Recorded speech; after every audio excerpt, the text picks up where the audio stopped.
A 95% confidence interval for the weight of a small package of M&Ms is 47.82 to 48.16 grams.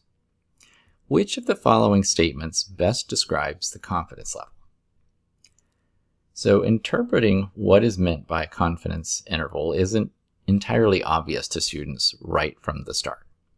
Let's read through these options and at least see if there's some obvious ones that we can throw out and make the list shorter. So there's a 95% chance that the mean weight of packages will be in this interval. Well, that does sound kind of reasonable because we have a 95% confidence level, so it seems like the 95% would be right. And we're talking about the mean weight somewhere in this interval.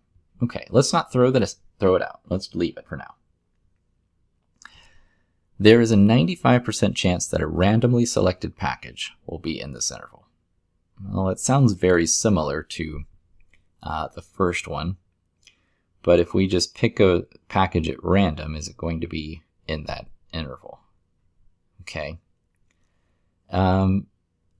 It sounds likely, but I don't think it makes sense with the concept of a confidence interval, because what we are saying is that we're talking about the population mean of a group of packages. So if we just select one package, we're not even talking about a group of items.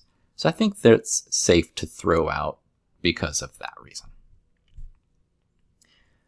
95% of similar intervals will contain the actual mean weight. Now that's interesting. We are talking about mean weights here, and the 95% is showing up again, so let's not throw it out yet. Let's leave it for now. 95% of package weights are in this interval. So I don't think that is necessarily the case, because we would be talking about individual package weights and not the mean of a group. So I think we can remove that possibility as well, which leaves us A and C. Let's talk about what the difference is between those two.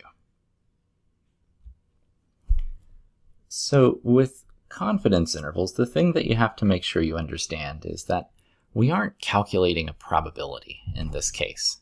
So we aren't saying that there's a 95% chance that a mean weight of a certain number of packages is going to be in this group of numbers. So we are eliminating this choice right here. What's happening with a confidence interval is if you constructed 100 samples and you got the confidence interval for each one of those samples, well, out of those 100 samples, what we're saying is 95 of them would actually contain the population mean weight.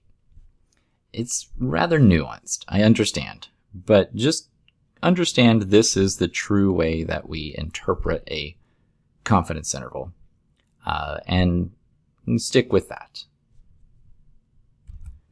So 95% of similar intervals will contain the actual mean weight.